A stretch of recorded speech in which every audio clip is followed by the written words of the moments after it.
Hi everyone, it's Amber from A.jasmine English, and today I have another phrasal verb lesson for you. Can you guess what verb I use for this lesson? Blow. Actually, a lot of my students have some problems pronouncing this word, so let's have a look at the pronunciation for this verb. Blow, blow. So here's another word that sometimes I hear my students say, below, below. This word here has two syllables, below. This is not the word we want. We don't want to be below something, we want to blow something.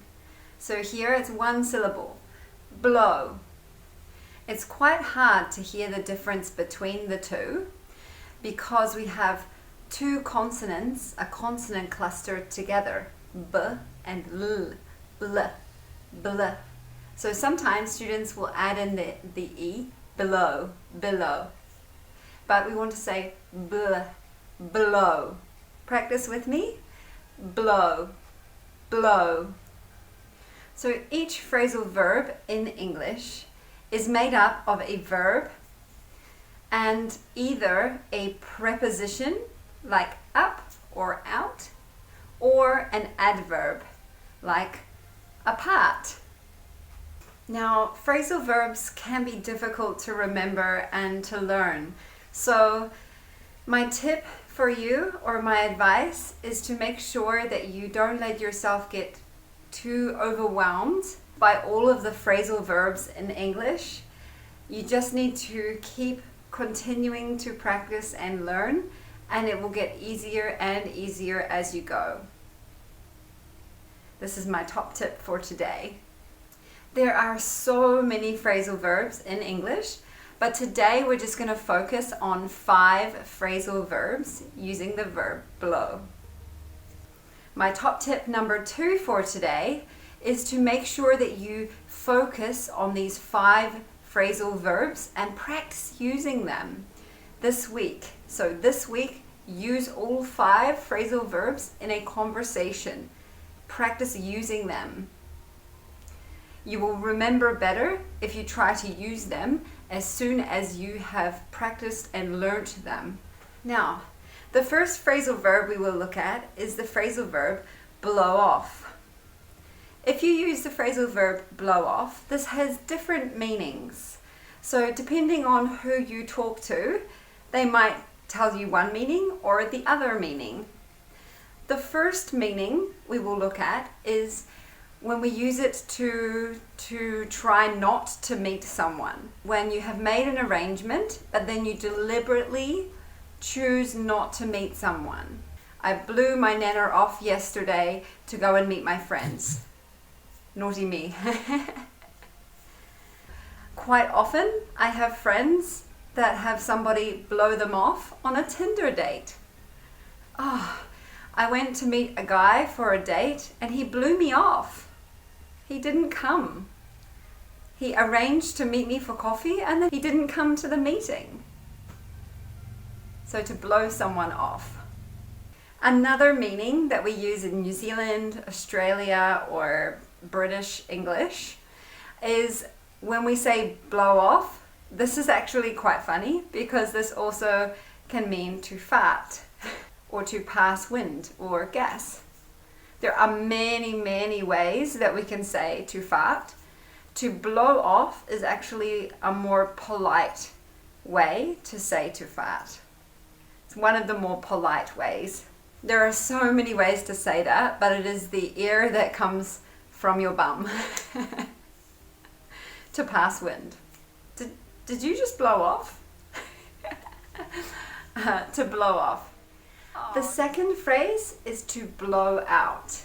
If you blow out something, this is what you do on your birthday. You blow out the candles. So they have light and flame, and you blow the flame out. You've got to blow out your candles on your birthday cake.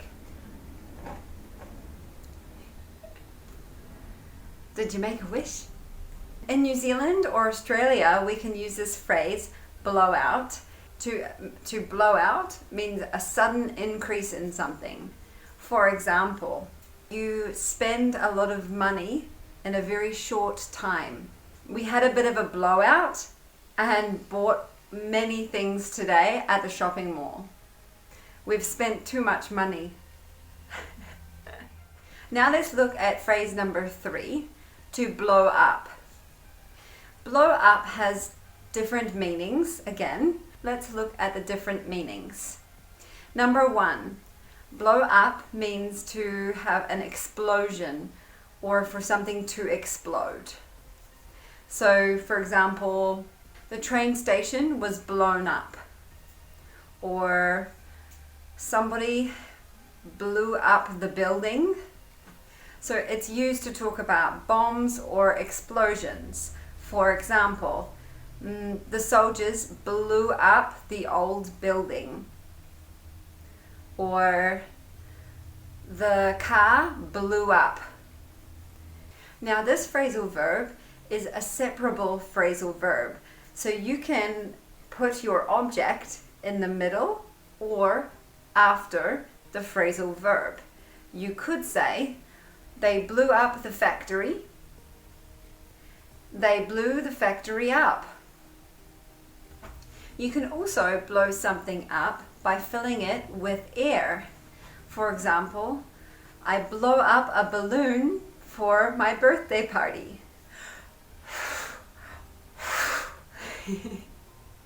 You can blow up a balloon, a tire, a beach ball. So these are things that you blow up. You blow up a tire for your bicycle. The front wheel on my bike needs blowing up. I need to blow up some balloons to decorate my party.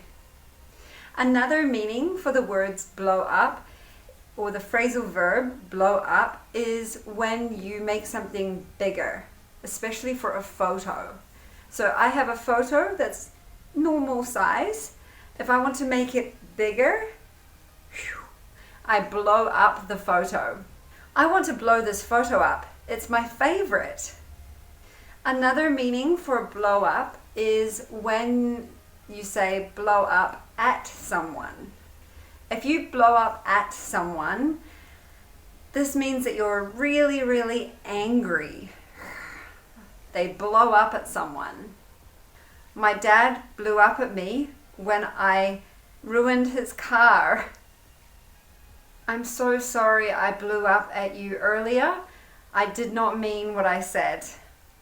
One more idiom that you can use with blow up is when something blows up in someone's face. This means that you are like embarrassed or something goes wrong and what you have planned doesn't work out very well. I like your plan, but I'm worried that it's going to blow up in your face. I don't think you should make a surprise birthday for him. It's going to blow up in your face. He hates surprises. Well, that just blew up in my face, didn't it? Ugh. I'll have to come up with a different plan. To blow apart means basically something becomes destroyed. It is ruined. Something is completely destroyed in an explosion. So the house was blown apart. This means like it goes everywhere. It's separated and completely broken and destroyed. The house was blown apart. Okay, and now let's have a look at our final phrasal verb, blow away. A strong wind can blow something away in the wind. So when something blows away in the distance. For example, if you have a strong wind, maybe the rubbish is blown away in the park. My homework blew away in the wind. Another meaning for blow away is when someone is so impressed and amazed by someone. Oh, I am blown away. This is a very common expression. And you do not use an object after this, so it's just blown away by something. I was blown away by the presentation. To be blown away. Oh my gosh, wow, you're amazing. I'm blown away. So, how many of these phrasal verbs did you already know? Perhaps you knew them, but hopefully you've learned maybe some new ways to use them because they all have many meanings. So try using them with the different meaning this week in your conversations. If you enjoyed this lesson, make sure you subscribe to see all of my lessons as they are uploaded on my channel. I make a new lesson every week. If you want to know how to use some other phrasal verbs, I have another phrasal verb lesson here for you to check out. You are listening to Amber with A.jasmine English today. If you have any questions, make sure you comment below. Thanks for watching my lesson. Have a nice day.